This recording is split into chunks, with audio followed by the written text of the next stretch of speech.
नमस्ते विद्यार्थी मित्रांनो, माझा आवाज ऐकू येतोय सर्वांना? Yes sir. ओके, तर आपण लेक्चर स्टार्ट करू.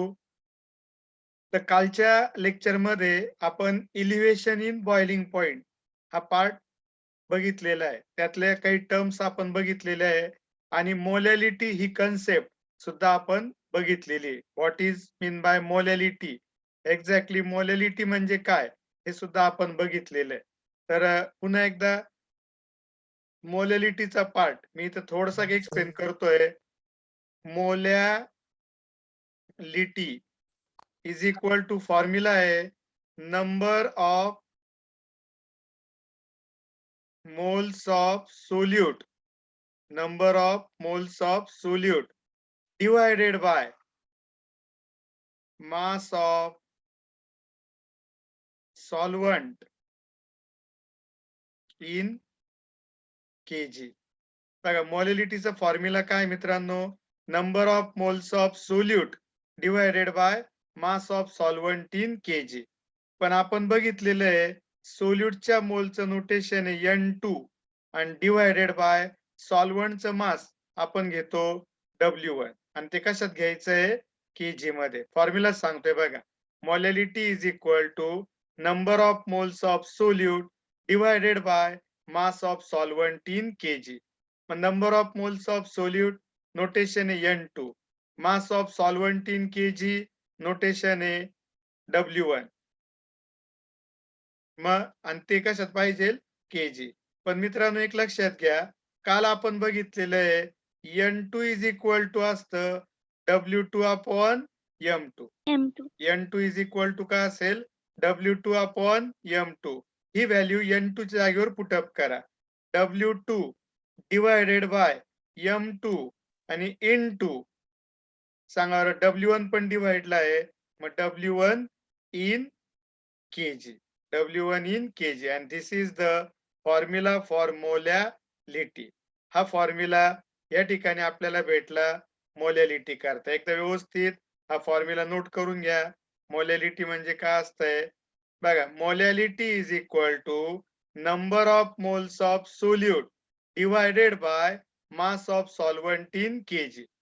Molality is equal to number of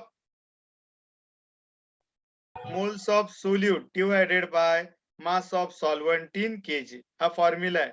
पण number of moles of solute चा फॉर्म्युला काय येईल मित्रांनो, या नोटेशन काय येईल N2 आणि मास of solvent in kg notation असेल W1 and it is in kg. पण N2 is equal to formula आहे W2 upon M2. N2 is equal to काय फॉर्म्युला आहे W2 अपॉन M2. मग molality is equal to W2 divided by M2 आणि into W1 in kg. W1 in kg. हा formula या ठिकाणी आपल्याला घेता आला and this is the formula for the molality. हा कशा करता फॉर्म्युला आहे मोलॅलिटी करता. हा व्यवस्थित लक्षात ठेवायचा आहे सर्वांनी. तर आता कालच्या क्लासमध्ये आपण इलिव्हेशन ही कन्सेप्ट कळाली सगळ्यांना मोलॅलिटीची. तर आपण आता ज्यावेळेस मी तुम्हाला मोलॅलिटीचा पार्ट विचारल तेव्हा तुम्हाला सर्व सांगता आलं पाहिजे. दोनदा सांगितलेलं आहे, कालच्या लेक्चर मध्ये पण सांगितलं आणि आजच्या लेक्चर मध्ये सुद्धा सांगितलेलं. बघा आता काल आपण बघितलं होतं elevation in boiling point notation आहे delta TB is equal to TB minus TB 0. बघा डेल्टा टीबी म्हणजे एलिव्हेशन इन बॉइलिंग पॉइंट. काल आपण हे बघितलं होतं. सांगा बरं, सॉल्व्हंट आणि सोल्युशन दोघांमध्ये जर विचार केला तर नेहमी कोणाचा बॉइलिंग पॉइंट जास्त असतो? सॉल्व्हंट आणि सोल्युशन दोघांमध्ये जर विचार केला तर कोणाचा बॉइलिंग पॉइंट नेहमी जास्त असतो? सोल्युशनचा. काल आपण बघितलेलं आहे ना, सोल्युशनचा बॉइलिंग पॉइंट जास्त आहे. मग त्यातून प्युअर सॉल्व्हंटचा बॉइलिंग पॉइंट मायनस करायचा आणि जितका फरक असेल त्याला म्हणायचं delta TB. That is called elevation in boiling point. मग आता हे झालं डेल्टा आणि याच्यात मी वाटल्यास इथे लिहितोय that is TB is the boiling point of solution minus TB0 is the boiling point of pure solvent. TB0 हा कोणाचा बॉइलिंग पॉइंट असेल? प्युअर सॉल्व्हंटचा. Delta TB is equal to TB minus TB0. TB काय आहे? Boiling point of solution. TB0 काय आहे? Boiling point of pure solvent. and the difference between them is called elevation in boiling point. आता एक experimentally शोधल्या गेलेला fact आहे. काय फॅक्ट आहे लक्षात घ्या. डेल्टा TB म्हणजे elevation in boiling point is directly proportional to molality. बघा आताच टर्म घेतली होती मी मोलॅलिटी. तर delta TB is directly proportional to molality. Delta TB is directly proportional to काय असतं? मोलॅलिटी. प्रपोर्शनचं साइन काढून मला जर इक्वल टू साइन घ्यायचा असेल, प्रपोर्शनचं साइन काढून मला जर इक्वल टू साइन घ्यायचा असेल, we have to introduce the constant. त्या ठिकाणी आपल्याला काय इंट्रोड्यूस करावं लागेल? तर कॉन्स्टंट इंट्रोड्यूस करावं लागेल. काय इंट्रोड्यूस करावं लागेल? Constant. Constant into molality. Constant into molality.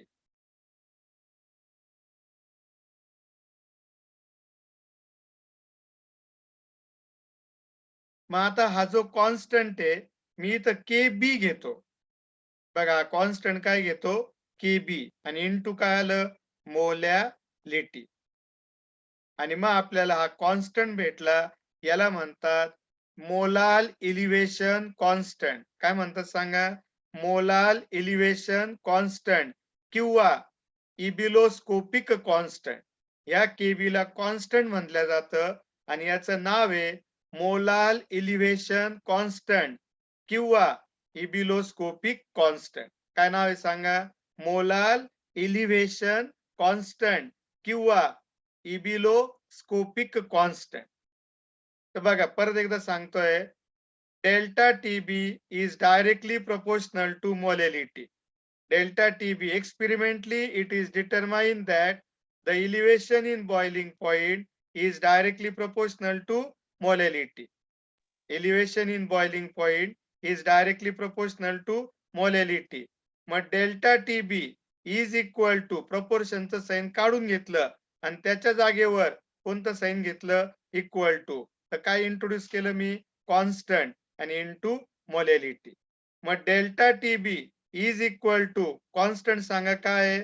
Constant घेतला KB आणि इंटू मोलॅलिटी. आणि हा जो कॉन्स्टंट आहे, ह्या कॉन्स्टंटला नाव दिलं जातं मोलाल इलिव्हेशन कॉन्स्टंट. काय नाव दिलं जातं सांगा? मोलाल इलिव्हेशन कॉन्स्टंट किंवा इबिलोस्कोपिक कॉन्स्टंट किंवा काय असेल? इबिलोस्कोपिक कॉन्स्टंट. तर लक्षात आलंय सर्वांच्या. तर आता समजा मी आपल्याला माहिती मोलॅलिटीचा फॉर्म्युला आपण घेतलेला आहे. Molality is equal to N2 divided by W1 in kg.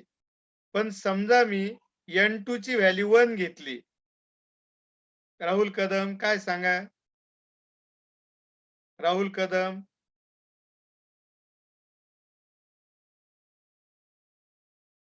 1. तर सांगा बरं 1 डिवायडेड बाय 1. तर 1 आलं आणि मोलॅलिटीचं युनिट असतं मोलाल. मोलॅलिटीचं युनिट काय असतंय? मोलाल. मग आता molality is equal to number of moles of solute divided by W1 that is the mass of solvent in kg. पण N2 is equal to 1 आणि W1 is equal to W1 is equal to समजा 1 घेतलं तर 1 divided by 1 and that is equal to 1 molar. 1 molal हा part त्या ठिकाणी आपल्याला भेटला मोलॅलिटीचा. मग आता बघा delta TB is equal to काय आलेलं आहे मित्रांनो? KB into molality.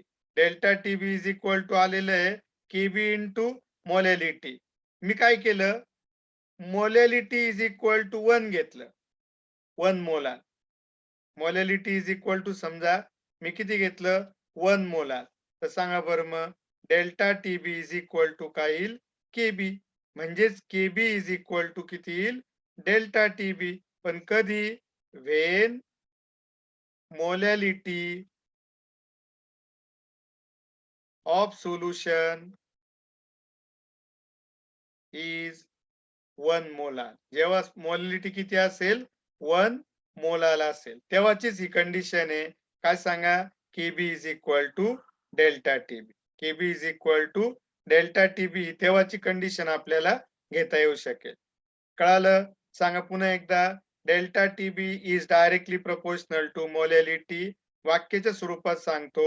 Elevation in boiling point. It is experimentally determine fact that elevation in boiling point is directly proportional to molality. मग delta TB is equal to constant into molality.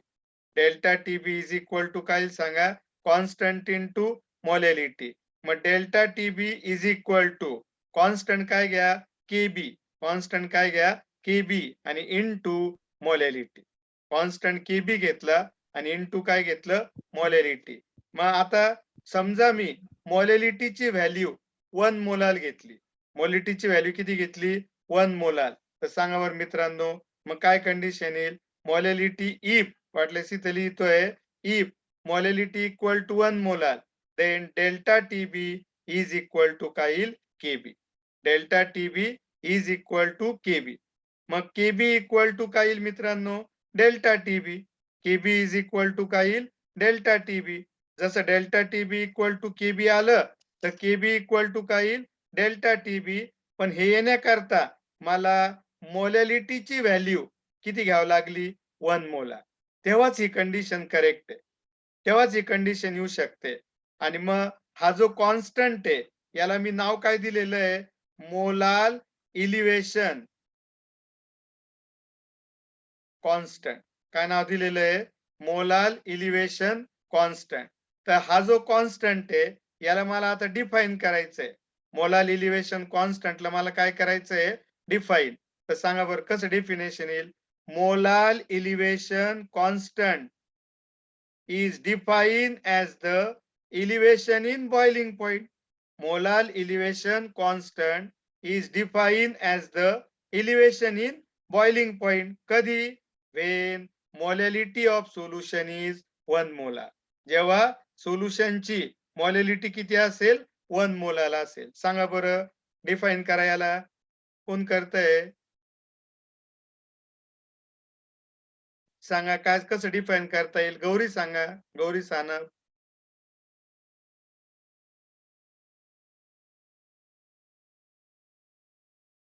Yogesh. Sir परत एकदा सांगा. काय परत एकदा सांगा काय सांगू परत, पण ते सांगा ना. प्रश्न. मला केबी ला डिफाईन करायचंय. केबी म्हणजे मोलार इलिव्हेशन कॉन्स्टंट आहे, त्याला मला डिफाईन करायचंय. तर कसं डिफाईन करता येईल, इथं दिलेलं आहे बघा. याच्यावर वाक्य तयार करा बरं.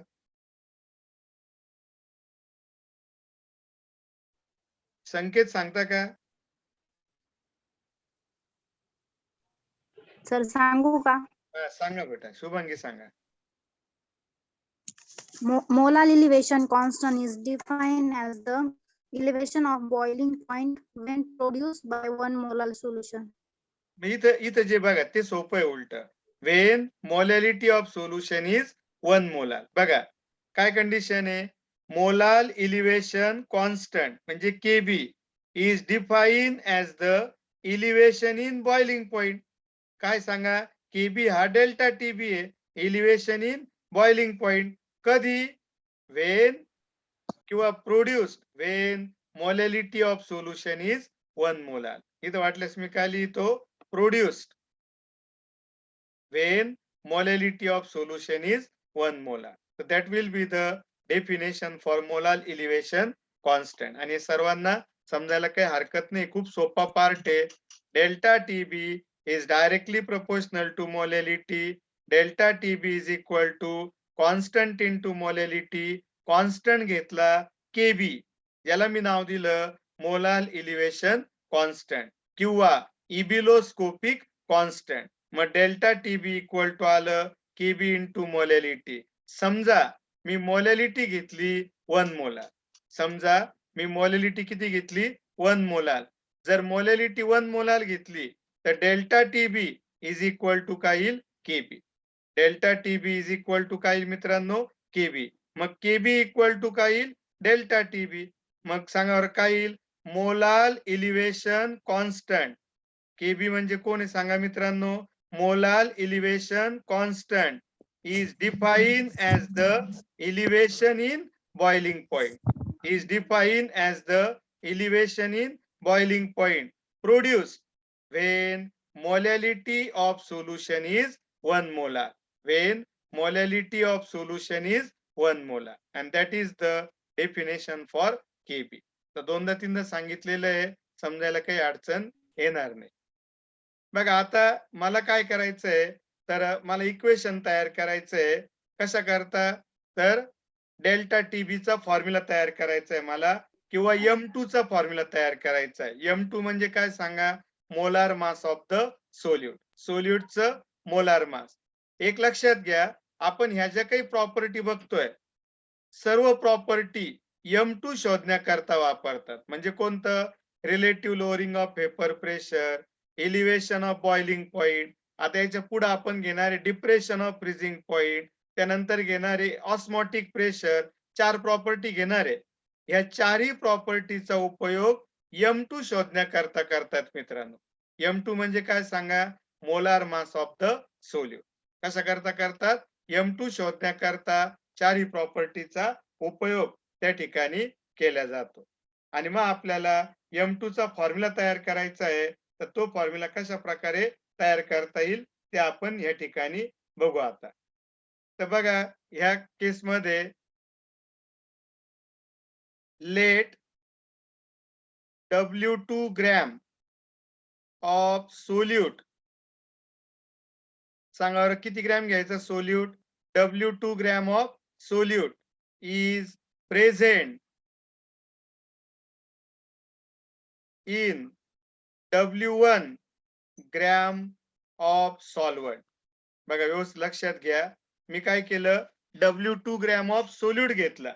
काय घेतलं सांगा W2 ग्रॅम ऑफ सोल्यूट आणि तो कशात प्रेझेंट आहे it is dissolve in W1 gram of solvent. W2 gram of solute is present in W1 gram of solvent. सांगा मग सोल्यूटचं मास किती आहे सोल्यूटचं मास आहे W2 ग्रॅम. व्यवस्थित नोट करा. सॉल्व्हंटचं मास किती आहे W1 ग्रॅम. डिझॉल्व केलं म्हणजे W2 ग्रॅम ऑफ सोल्यूट घेतला आणि त्याला W1 ग्रॅम ऑफ सॉल्व्हंट मध्ये डिझॉल्व केलं. आता मी मोलॅलिटी घेतोय. काय घेतोय मोलॅलिटी. सांगा मोलॅलिटी इज इक्वल टू काय फॉर्म्युला आहे नंबर ऑफ खूप वेळेस घेतलेला आहे number of solute number of moles of solute आणि डिवाइडेड बाय काय सांगा mass of mass of solvent. बरोबर आहे. बरेच जण व्यवस्थित सांगताय इन केजी. नोटेशनच्या स्वरूपात घेतो. मोलॅलिटीचं नोटेशन स्मॉल एम असतं मित्रांनो. वाटल्यास इथं मी मोलॅलिटी लिहितोय खाली स्मॉल एम लिहितोय. सांगा बरं नंबर ऑफ मोल्स ऑफ सोल्यूटचा काय फॉर्म्युला आहे व्हॅल्यू काय आहे N2 आणि इथं येईल W1 कशात घ्यायचं मित्रांनो केजी मध्ये इज इक्वल टू पुढची स्टेप बघा आता सांगा बरं N2 चा काय फॉर्म्युला N2 चा number of moles of solute काय काय काय number of moles of solute हा ना पण त्याचा फॉर्म्युला काय W2 अपॉन M2 काय फॉर्म्युला आहे W2 upon M2. N2 is equal to formula आहे मित्रांनो W2 mass of solute divided by molar mass of solute. W2 म्हणजे मास ऑफ सोल्यूट M2 म्हणजे मोलार मास ऑफ सोल्यूट. आता ही value इथं put up करू. सांगा मग काय लिहिल मी W2 divided by M2 into W1 in kg. काय आलं बघा N2 चा फॉर्म्युला घेतला W2 अपॉन M2. N2 चा काय फॉर्म्युला घेतला W2 अपॉन M2 आणि into W1 in kg. फक्त N2 च्या जागेवर काय लिहिलं मी W2 अपॉन M2 आणि W1 तसं लिहिलं. हा झाला फॉर्म्युला कोणाकरता सांगा, फॉर्म्युला फॉर मोलॅलिटी. हा मोलॅलिटीचा फॉर्म्युला झाला. आता इथं लक्षात घ्या W1 सांगा बरं. इथं मी तुम्हाला लक्षात आणून देतोय की W1 कोणत्या युनिट मध्ये पाहिजे? बघा ना W1 कशात येईन? केजी. केजी. म्हणजे याचा अर्थ आपल्याला W1 केजी मध्ये पाहिजे आणि W1 कोण आहे? मास ऑफ सॉल्व्हंट आणि जे केजी मध्ये. पण मित्रांनो बघा बरं, let W2 gram of solute is present in W1 gram of solvent. काय दिले बघा, W2 gram of solute is present in W1 gram of solvent. W1 gram of solvent म्हणजे सांगा बरं, सॉल्व्हंटचं जे मास आहे ते कशात दिलेलं आहे? ग्रॅम. ग्रॅम. ग्रॅम. फॉर्म्युल्यात केजी मध्ये. केजी मध्ये. लक्षात घ्या बघा, आपल्याला देताना सॉल्व्हंटचं मास ग्रॅम मध्ये दिलं आणि फॉर्म्युल्यात मात्र आपल्याला रिक्वायरमेंट आहे किलोग्रॅम मध्ये. फॉर्म्युल्यामध्ये आपल्याला त्याची कशामध्ये रिक्वायरमेंट आहे सांगा, किलोग्रॅम मध्ये. मग त्याकरता बघा आता, but mass of solvent is given in gram, but we require it in kilogram. बघा, but mass of solvent is given in gram. सॉल्व्हंटचं मास ग्रॅम मध्ये दिलंय आणि आपल्याला मात्र ते कशात लागतंय, but we require it in kilogram. मग आपण त्या ग्रॅम मध्ये असणाऱ्या मासला काय करू, किलोग्रॅम मध्ये. सांगा सॉल्व्हंटचं मास म्हणजे कोण आहे? W1. W1 gram. सांगा W1 कशात आहे? ग्रॅम मध्ये. इज इक्वल टू सांगा बरं, ग्रॅमचं रूपांतर किलोग्रॅम मध्ये करायचं असेल तर काय करावं लागतं? डिवाइड 10⁻³ नी मल्टिप्लाय करा. 3. ते किलोग्रॅम होत असतं. लक्षात ठेवा, कधी पण ग्रॅमचं रूपांतर जर आपल्याला किलोग्रॅम मध्ये करायचं असेल, ग्रॅमचं रूपांतर आपल्याला कशात करायचंय? किलोग्रॅम मध्ये. तर 10⁻³ नी मल्टिप्लाय करायचं मित्रांनो. W1 ग्रॅम दिलेलं आहे ना, तर W1 gram is equal to काय येईल? W1 into 10⁻³ kilogram. W1 gram is equal to काय येईल? W1 into 10⁻³ kilogram. म्हणजे आता हे किलोग्रॅम मध्ये झालं. ते दिलेलं ग्रॅम मध्ये होतं, पण आपण त्याला किलोग्रॅम मध्ये कन्वर्ट करून घेतलं.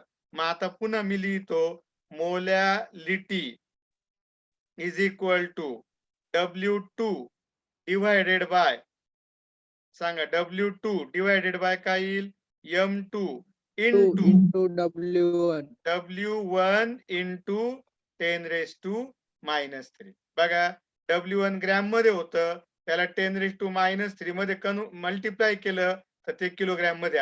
आता सांगा हे कशात आहे? It is in kilogram. आता हे W1 किलोग्रॅम मध्ये, पहिले ग्रॅम मध्ये होतं दिलेलं, नुसतं W1 ग्रॅम आहे, पण त्याला 10⁻³ नी मल्टिप्लाय केलं, that is converted into kilogram. ते कशात कन्वर्ट झालंय मित्रांनो? किलोग्रॅम मध्ये. मग आता पुढची स्टेप घेतो, molality is equal to W2 आणि इंटू हे 10⁻³ आहे ना, त्याला डिवाइडला आहे तर त्याला मल्टिप्लायला आणलं तर काय होईल सांगा बरं? ते 10⁻³ काय होईल सांगा? 10⁻³ च 10⁻³ divided by M2 into W1 divided by M2 into W1. पण एक लक्षात घ्या की 10⁻³ म्हणजे किती असतं बरं? 1000. मोलॅलिटी स्मॉल m, हा बरोबर आहे, molality small m is equal to W2 into 1000 आणि divided by M2 into W1. हे झालं मोलॅलिटीचा पार्ट. हा कायचा पार्ट झाला मित्रांनो? मोलॅलिटीचा. एकदा मी समजून सांगतो, परत एकदा समजून सांगाल, काही टेन्शन नाही घ्यायचं. आता आत्ताच आपण बघितलं होतं आता जस्ट आपण मी वेगळ्या इंकनी इथं दाखवतोय. आताच आपण एक फॉर्म्युला बघितला होता. सांगा बरं delta TB is equal to काय होतं? केबी इंटू काय होतं KB. सांगा बरं? Molarity molality. आताच आपण बघितलं होतं हे delta TB is equal to होतं KB into molality. Delta TB is equal to काय होतं मित्रांनो? KB into molality. पण आताच मी समजा इक्वेशन 1 म्हणतो याला. सांगा इक्वेशन 1 आपल्याला कशाचा फॉर्म्युला देतंय? मोलॅलिटीचा. तो फॉर्म्युला इथं पुटअप करू आपण मोलॅलिटी जागेवर.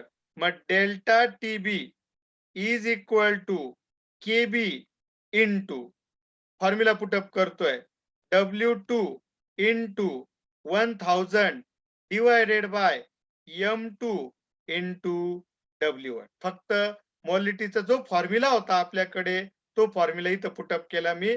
मग आता असं इक्वेशन भेटलं. मला याच्यावरून कोणाचं इक्वेशन तयार करायचंय? तर M2 चं इक्वेशन तयार करायचंय. कोणाचं इक्वेशन तयार करायचंय? M2. मग मी काय करतोय बघा M2 ला डेल्टा टीबी जागेवर M2 ला डेल्टा टीबीच्या आणि डेल्टा टीबी ला M2 च्या जागेवर नेतो. तर सांगा बरं मग काय इक्वेशन येईल? M2 is equal to M2 ला डेल्टा टीबी जागेवर लिहितोय मी. सांगा M2 is equal to KB into W2 into 1000 divided by delta TB delta TB TB W1. आणि इंटू W. W सांगा हा कायचा फॉर्म्युला भेटला आपल्याला? M2 चा. हा कायचा फॉर्म्युला भेटला? M2 चा. फक्त आता लक्षात राहील अशा हिशोबाने मी थोडं सोपा करून लिहितो M2 चा फॉर्म्युला. बघा M2 म्हणजे molar mass of solute is equal to हे केबी घ्यायचं त्याला डिवायडेड बाय डेल्टा टीबी घ्यायचं. बघा काय घेतलं? KB divided by delta TB. KB divided by delta TB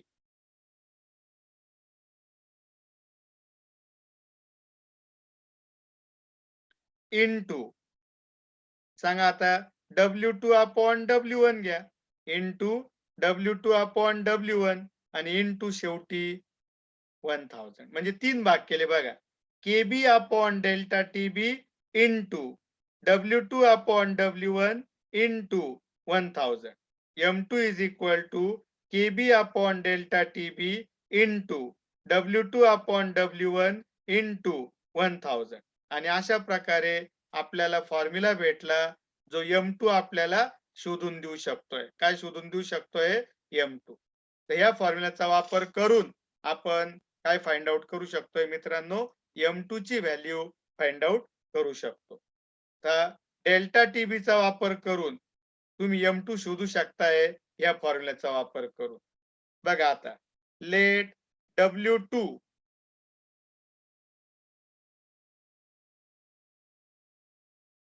let W2 gram of solute is present in W1 gram of solvent. समजू दिलेलं आहे की W2 gram of solute is present in W1 gram of solvent. सांगा आता molality is equal to काय formula आहे?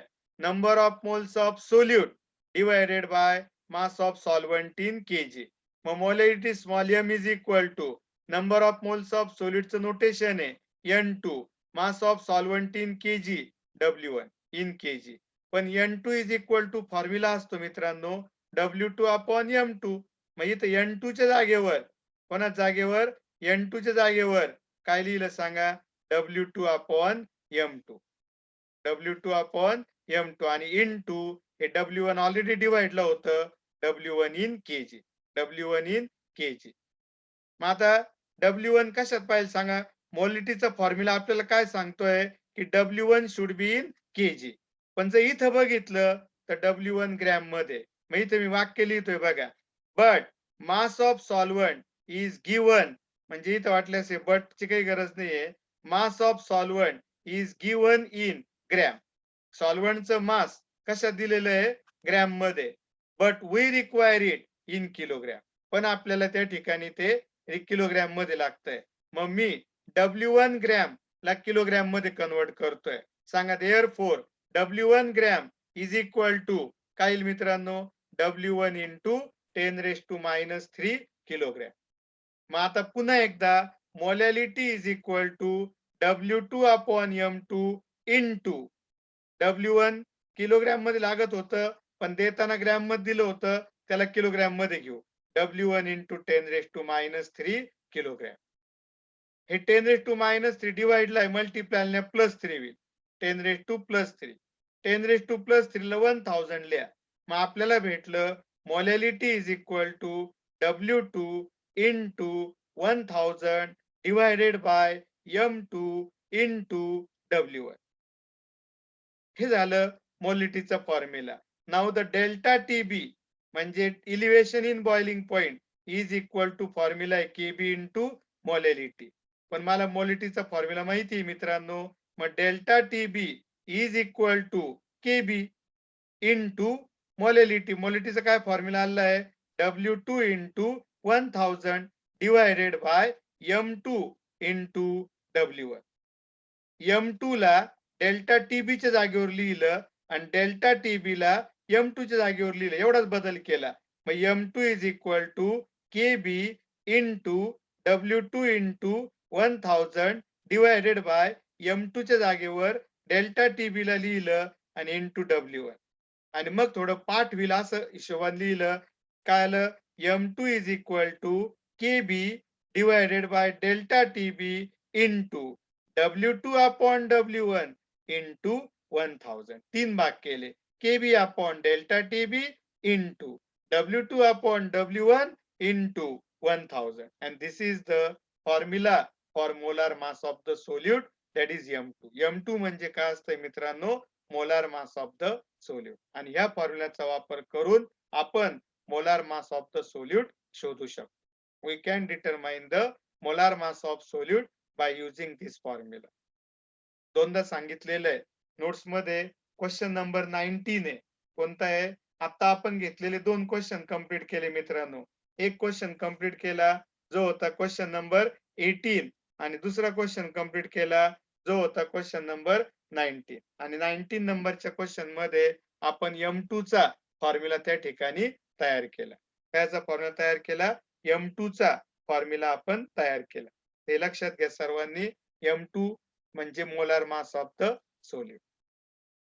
समजलंय सर्वांना? याच्यात कोणाला काही डिफिकल्टी असेल तर विचारा. If anyone is having difficulty, please ask. कोणालाही काही डिफिकल्टी असेल विचारा, मेसेज पाठवा, चॅटिंग मध्ये मेसेज पाठवा वाटल्यास. कोणाला डिफिकल्टी काही असेल तर. समजलेलं आहे? समजलं का नाही समजलं?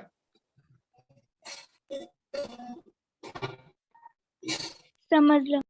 समजलेलं आहे सर्वांना, लक्षात आलेले अशी अपेक्षा करतोय. मग आपल्याला पुढच्या क्वेश्चन कडे आता जाता येईल. जाऊ द्या, आता हे जरी नाही समजलं तर अजून एक क्वेश्चन मी असाच घेणार आहे. तिथं फक्त डेल्टा TB जागेवर डेल्टा TF येणार आहे. ही पूर्ण प्रोसिजर आपल्याला रिपीट करता येणार आहे. त्यामुळे आपण तेव्हा परत रिपीट करू.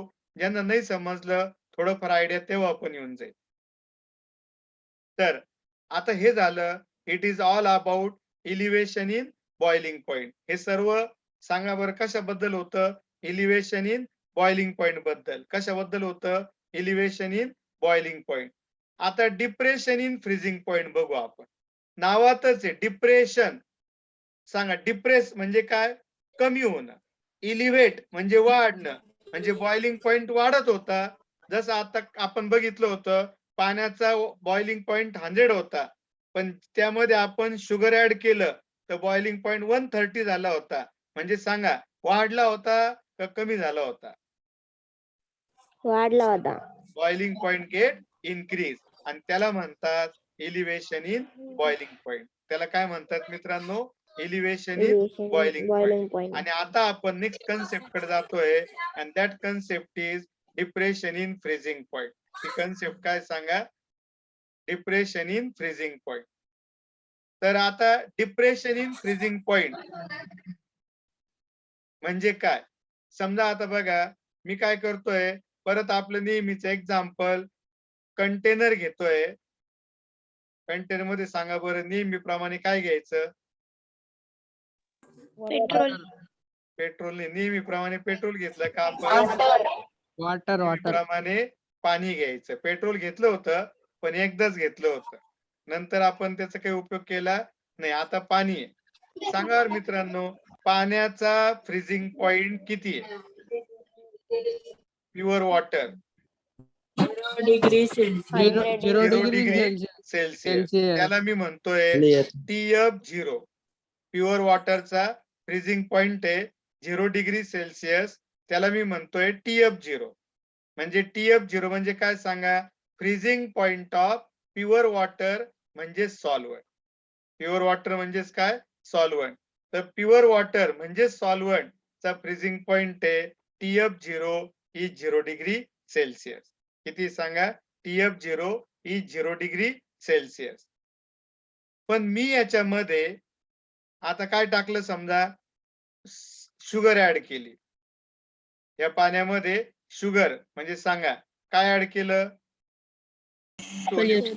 सोल्यूट ऍड केलं आणि परत फ्रीजिंग पॉइंट चेक केला. परत फ्रीजिंग. आता मला सांगा बरं, प्युअर वॉटर म्हणजे सॉल्व्हंट मध्ये सोल्यूट ऍड केला तर मला सांगा सॉल्व्हंट सॉल्व्हंट राहील का सोल्युशन होईल? Solution. सोल्युशन. आणि मग freezing point of solution sugar add केल्यावर मी चेक केलं फ्रीजिंग पॉइंट किती झाला. कोणाचा फ्रीजिंग पॉइंट? सोल्युशनचा, ज्याला मी नोटेशन देतोय TF, आणि तो आला -10 डिग्री सेल्सिअस. फॉर एक्झाम्पल सांगतोय, हे 0 फिक्स आहे, हे मी एक्झाम्पल म्हणून सांगतोय. -10 डिग्री सेल्सिअस आलं. आणि मग आता मला तुम्हाला सोपा प्रश्न विचारायचा आहे. सांगा फ्रीजिंग पॉइंट वाढला का कमी झाला? बघा बरं, पहिले 0 होता आणि नंतर -10 आहे, +10 नाहीये, -10 आहे. म्हणजे सांगा सोल्यूट ऍड केल्यावर फ्रीजिंग पॉइंट वाढतो का कमी होतो? कमी होतो. कमी होतो. आणि त्या कमी होण्याला म्हणायचं depression. Depression in freezing point. कमी होण्याला काय म्हणायचं? Depression in freezing point. सांगा बरं डिप्रेशन इन फ्रीजिंग पॉइंट कसं आहे? तर आता इथे एक पहिलं वाक्य मी लिहितोय, ते वाक्य लक्षात घ्या. Freezing point of solution is always less than freezing point of pure solvent. बघा व्यवस्थित लक्षात घ्या, वाक्य काय? Freezing point of solution is always less than freezing point of pure solvent. Pure सॉल्व्हंटचा फ्रीजिंग पॉइंट नक्कीच कमी असतो, सॉरी सोल्युशनचा, कोणापेक्षा? प्युअर सॉल्व्हंट पेक्षा. म्हणजे सांगा नेहमी कोणाचा फ्रीजिंग पॉइंट जास्त असतो? Pure water. प्युअर सॉल्व्हंटचा. प्युअर वॉटर म्हणजे काय? प्युअर सॉल्व्हंटचा. आणि कोणाचा फ्रीजिंग पॉइंट कमी असतो? सोल्युशनचा. आता हा बरोबर आहे. आयुष जाधव, तुम्ही माईक बंद ठेवत जा बरं. तुम्ही व्हिडिओ पण चालू करून देता, तुम्ही माईक पण मध्ये चालू ठेवता. Freezing point of solution is always less than freezing point of pure solvent. मग मी काय करतो? काय करतोय? दोघातला डिफरन्स घेतो. दोघांचा डिफरन्स जो आहे तो डिफरन्स विचारात घेतो. सांगा आता डिफरन्स कोणाचा फ्रीजिंग पॉइंट जास्त आहे सांगा बरं? प्युअर सॉल्व्हंटचा. म्हणजे मग मी इथे घेईल TF0. काय येईल सांगा? TF0 मायनस कोणाचा फ्रीजिंग पॉइंट कमी आहे? सोल्युशनचा, ते घेईल TF. बघा लक्षात आलं का? TF0 घेतलं आणि मायनस TF. सांगा बरं म्हणजे काय येईल? Freezing point of solvent, pure solvent, freezing point of pure solvent minus freezing point of solution. आणि हा जो डिफरन्स आहे मित्रांनो, याला म्हणतात delta TF, non as the depression in freezing point. याला काय म्हणतात? Delta TF non as the depression in freezing point. Formula व्यवस्थित लक्षात घ्या सर्वांनी. सांगा डेल्टा टीएफ म्हणजे काय आहे? सांगा डेल्टा टीएफ म्हणजे काय आहे? Depression in freezing point. सांगा बरं हा कोणामधला डिफरन्स आहे? प्युअर प्युअर सॉल्व्हंट आणि सॉल्व्हंटचा फ्रीजिंग पॉइंट आणि सोल्युशनचा सोल्युशनचा freezing फ्रीजिंग point. पॉइंट. फक्त आता याच्यात लक्षात काय ठेवावं लागेल तुम्हाला बरं? ज्या वेळेस प्युअर सॉल्व्हंट मध्ये सोल्यूट ऍड केला जातो त्यावेळेस फ्रीजिंग पॉइंट काय होतो? कमी होतो. कमी होतो. एवढं लक्षात ठेवावं लागेल. हे सगळ्यात महत्वाचं आहे. अपूर्वा बेटा सांगा बरं वाक्य काय येईल मग? ज्या वेळेस प्युअर सॉल्व्हंट मध्ये काय ऍड केलं जातं? Solution. सोल्यूट. त्यावेळेस फ्रीजिंग पॉइंट काय होतो? कमी होतो. आणि त्यालाच म्हणतात डिप्रेशन इन फ्रीजिंग पॉइंट. मग डिप्रेशन इन फ्रीजिंग पॉइंटची डेफिनेशन कशी येईल सांगा? तर depression in freezing point is the difference. Minus म्हणजे डिफरन्स. कोणामध्ये? Difference between freezing point of Pure solvent and pure solvent. बरोबर आहे. Freezing point of pure solvent and freezing point of solution. Freezing point of solution. हा झाला freezing पॉइंटच्या delta TF. Delta TF जसं elevation करता बी वापरलं होतं डेल्टा टीबी. इथं फ्रीजिंग आहे म्हणून काय वापरा मित्रांनो? Delta TF. Delta TF. Delta TF is equal to formula आला TF0 मायनस TF. काय फॉर्म्युला आला? TF0 minus TF. सर्वांना समजला का फॉर्म्युला? आणि ही कन्सेप्ट समजली ना सगळ्यांना? काय कन्सेप्ट क्लिअर झालंय सर्वांना? है ना? तर बघा 0 मायनस 10 म्हणजे सोल्यूट ऍड केल्यावर फ्रीजिंग पॉइंट कमी होतो आणि मग सॉल्व्हंटचा फ्रीजिंग पॉइंट आणि सोल्युशनचा फ्रीजिंग पॉइंट यांच्यामध्ये असणाऱ्या डिफरन्सला काय म्हणतात? Delta TF. यांच्यामध्ये असणाऱ्या डिफरन्सला काय म्हणतात? Delta TF. आता परत एकदा मागच्या वेळेस सारखाच पार्ट आपण बघू आणि त्याच्यात लक्षात घेऊ. बघा delta TF is directly proportional to molality. Delta TF आणि मोलॅलिटी यांच्यात कसं प्रपोर्शन असतं मित्रांनो? Direct proportion. मागच्या वेळेस सारखंच, फक्त मागच्या वेळेस डेल्टा टीबी होतं, आता डेल्टा टीएफ आहे. मग डेल्टा टीएफ प्रपोर्शनचा साइन काढून इक्वल टू साइन घेतो तर काय इंट्रोड्यूस करतो? कॉन्स्टंट. Constant into molality. मग हा कॉन्स्टंट मागच्या वेळेस केबी घेतला होता, आता केएफ घेतो. काय घेतो? केएफ आणि इनटू मोलॅलिटी. लक्षात येतंय ना? आता एकदम सोपं आहे बघा. मागच्या वेळेस केबी घेतलं होतं आणि यावेळेस केएफ. मागच्या वेळेस डेल्टा टीबी होतं, आता delta TF.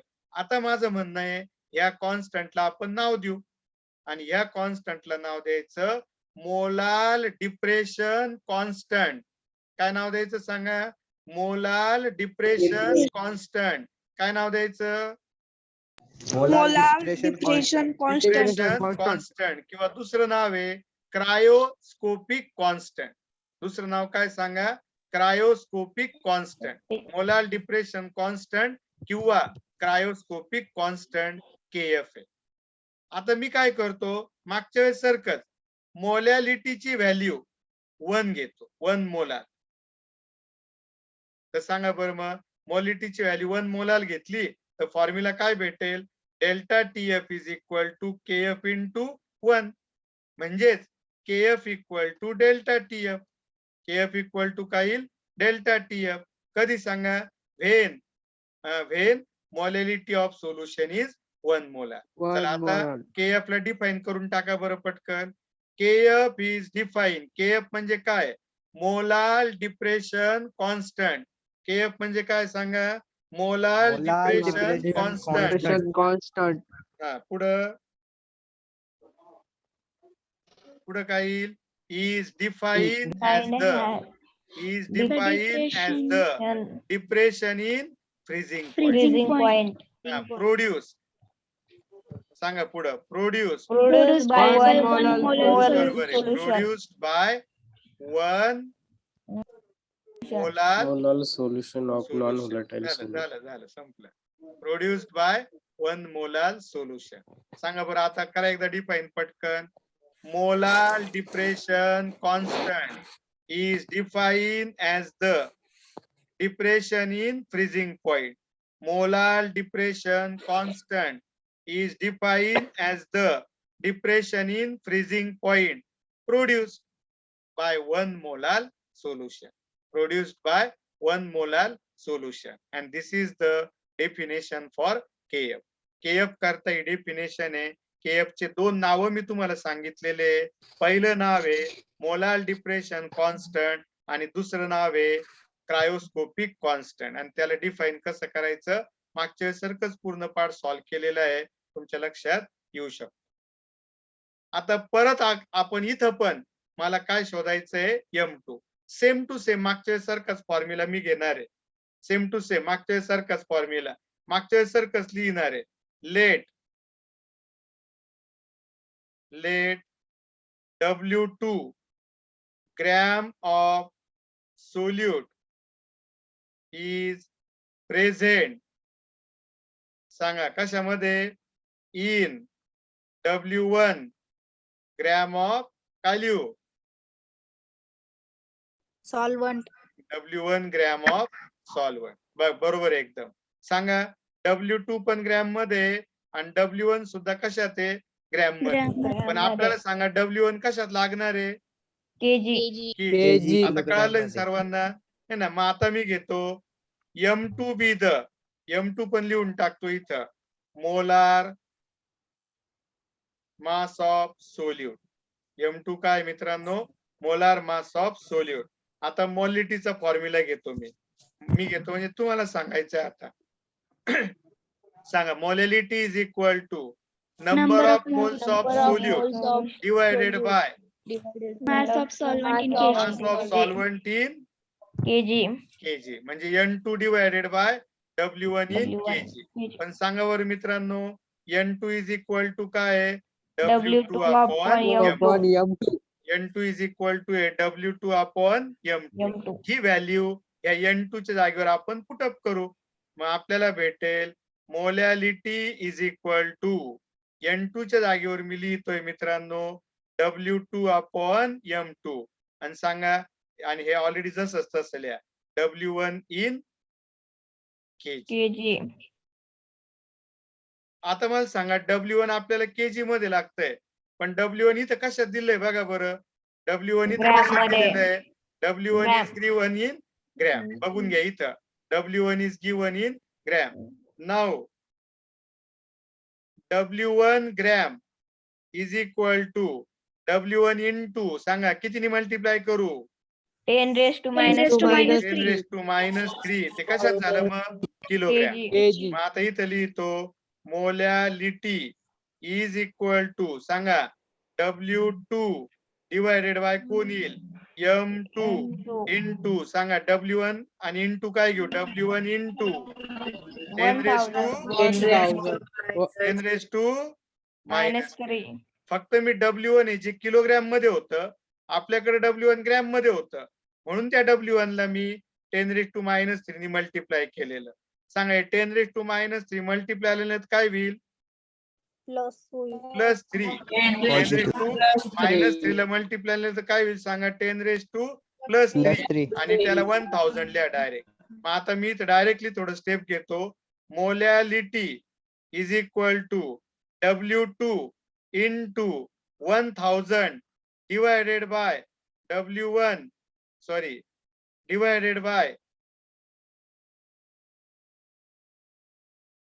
divided by M2 into W1. काहीच नाही, फक्त काय केलं हे 10 raised to minus 3 मल्टिप्लाय लिहिलं आणि त्याला 1000 लिहिलं. बाकी सगळं जसं तसं लिहिलेलं आहे. म्हणजे आपल्याला सांगा आता इथं मी तुम्हाला लक्षात आणून देऊ शकतोय की मोलॅलिटीचा फॉर्म्युला काय भेटला मला. सांगा बरं मोलॅलिटी फायनल फॉर्म्युला काय भेटलेला आहे? W2 upon M2. W2 into 1000 divided by M2 into M1. W1 हा फॉर्म्युला मला मोलिटीचा भेटला. याच्यात कोणाला काही कन्फ्युजन आहे का मित्रांनो? नाही. आता मला वाटतं दुसऱ्यांदा होतंय त्याच्यामुळे काही अडचण नाही. आता मी घेतो डेल्टा TF नवीन इथं आता ही नवीन स्टेप घेतो. एवढा एक पाठ झाला. आता इथं लक्षात घ्या, सांगा delta TF is equal to KF into molality. आताच घेतलेलं आहे.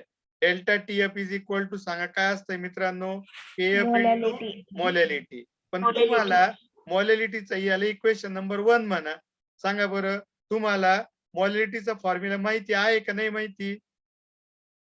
माहिती. पुटअप करून टाका फक्त. Delta TF is equal to KF into सांगा मोलॅलिटीचा फॉर्म्युला काय? W2 into 1000 divided by M2 M2 into W1. सांगा आता कोण कोणा जागेवर? delta TF is equal to KF delta TF च्या जागेवर आणि डेल्टा TF M2 च्या जागेवर. मग सांगा बरं पुढच्या स्टेप मध्ये मी काय म्हणणार? M2 is equal to KF into W2 into 1000 divided by Delta TF into W1. Divided by delta TF into W1. एकदम बरोबर आहे. Delta TF into W1. याला थोडं व्यवस्थित लिहितो आपल्याला सोपं वाटेल असं. सांगा किती भाग करू बरं याचे? 3. KF upon delta TF into W2 upon W1 into 1000. is the required equation. हे रिक्वायर्ड इक्वेशन या ठिकाणी आपल्याला भेटलं, जे आपल्याला M2 ची व्हॅल्यू देऊ शकतंय. कोणाची व्हॅल्यू देऊ शकतंय? M2 ची व्हॅल्यू. अशा पद्धतीने M2 आपल्याला शोधता आलं. बघा, let W2 gram of solute is present in W1 gram of solvent. M2 is the molar mass of solute. लगेच मोलॅलिटीचा फॉर्म्युला घ्यायचा. Molality is equal to N2 divided by W1 in kg. पण N2 is equal to असतं W2 upon M2 into W1 in kg. पण आपल्याला W1 gram मध्ये दिलंय. मग W1 gram is equal to W1 into 10⁻³ kilogram. ही value put up करा इथं. मग molality is equal to W2 upon M2 into W1 into 10⁻³ 10⁻³ ला डिवाइडला आहे त्याला मल्टिप्लायला आणा आणि 1000 म्हणून लिहा. हे 1000 म्हणून लिहिलं, मल्टिप्लायला आणू. आणि मग molality is equal to formula भेटला W2 into 1000 divide by M2 into W1. आणि मग delta TF is equal to KF into molality. पण मला मोलॅलिटीचा फॉर्म्युला माहितीये, तर मी काय केलं? मोलॅलिटीचा फॉर्म्युला तसा घेऊन टाकला इथं. आणि मग फक्त M2 ला डेल्टा TF जागेवर लिहिलं आणि डेल्टा TF ला M2 च्या जागेवर. आणि मग असा फॉर्म्युला आला. आणि मग त्याला थोडं सोपं करून लिहिलं तर आपल्याला M2 चा फॉर्म्युला भेटला KF divided by delta TF into W2 upon W1 into 1000. And this is the formula for molar mass of the solute, and we can determine the M2 using delta TF. Delta TF चा वापर करून आपण ह्या फॉर्म्युलाचा वापर करून M2 ची value त्या ठिकाणी काय करू शकतो? शोधू शकतो. कळालंय सर्वांना? हो सर.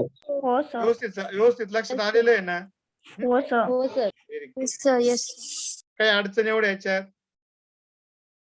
No. नाही. तर ओके, व्हेरी गुड. आपण उद्याच्या क्लासमध्ये पुढचा पाठ कंटिन्यू करू. आणि आजचं जे निश्चित सर्वांना समजलेले अशी अपेक्षा करतो. आणि उद्याच्या क्लासमध्ये मग पुढचा पार्ट आपण कंटिन्यू करू. 2-3 दिवसामध्ये हा चॅप्टर कम्प्लीट होऊन जाईल. अजून 3 लेक्चर मिनिमम लागतील. मला असं वाटतंय की व्यवस्थित होतंय. तुम्हाला पण वाटतंय ना सर्वांना? आणि इथं जे बोर्डवर आपण लिहितोय ते सर्वांना दिसतंय ना व्यवस्थित? हो सर. लिहिलेलं काही अडचण नाही ना? तर